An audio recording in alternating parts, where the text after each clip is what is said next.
...2018 has been the bloodiest year in Indian-administered Kashmir in a decade. More than 500 people have been killed, including civilians, militants and security forces. While this has long been a region in turmoil, one of the most militarized areas in the world, what's caused the recent spike in violence? India and Pakistan have fought over the Himalayan region of Kashmir ever since they both became independent in 1947.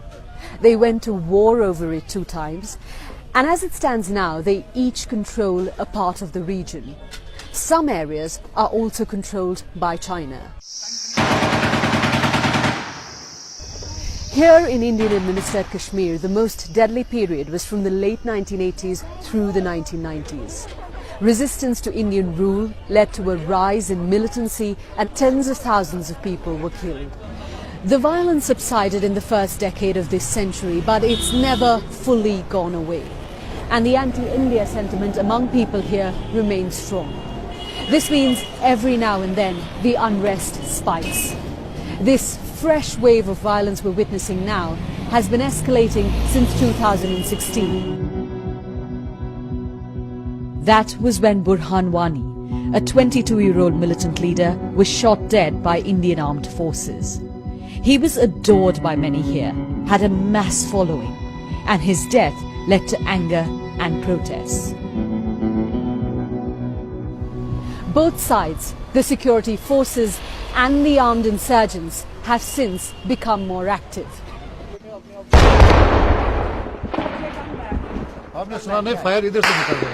This is an operation taking place just on the outskirts of the city of Srinagar. You can hear the fierce exchange of gunfire going on there.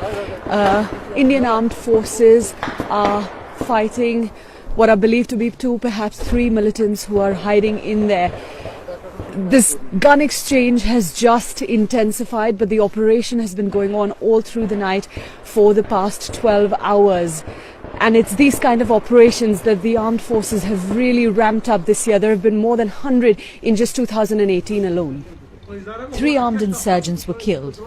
But the problem is, every time a militant dies, it serves to inspire more youth to take up arms.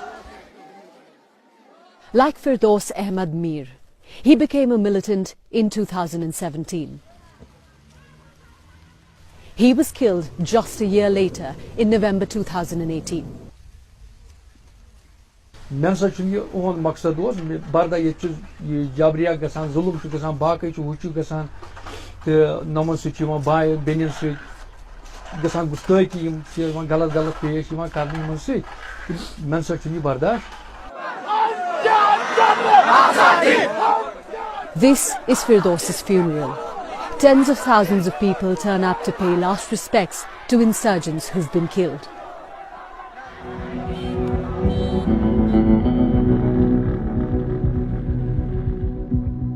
The militant outfits have also become more violent. 2018 has seen a sharp increase in targeted killings of policemen, of army men, but also of civilians who the insurgents believe give information about them to security forces.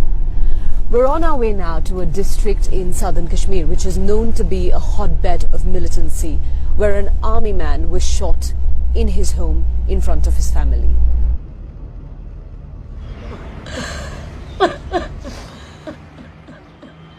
Mukhtar Ahmad Malik was killed by militants when he was at home on leave.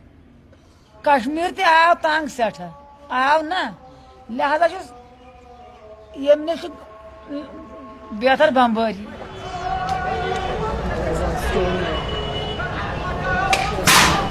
The bang you just heard there was a stone that was hurled at this door behind me. Out there is a group of protesters who've been pelting stones for the past hour or so. Security forces here as well as outside trying to contain them. This is a very regular sight in Kashmir. Protests like these happen on a weekly basis. And sometimes when things are more deadly, they happen even more often. a very visible sign of the anti-India sentiment in this region. Civilians are often killed in the crossfire, in protests and also in operations conducted by the security services and the militants. The numbers are stacking up and many are questioning the tactics of both sides. We have made the area safe. We have made the area safe for the local populace.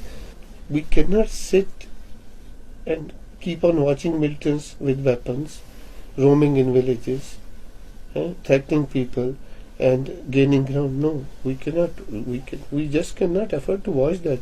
We have to act. It's hard to predict what 2019 will bring.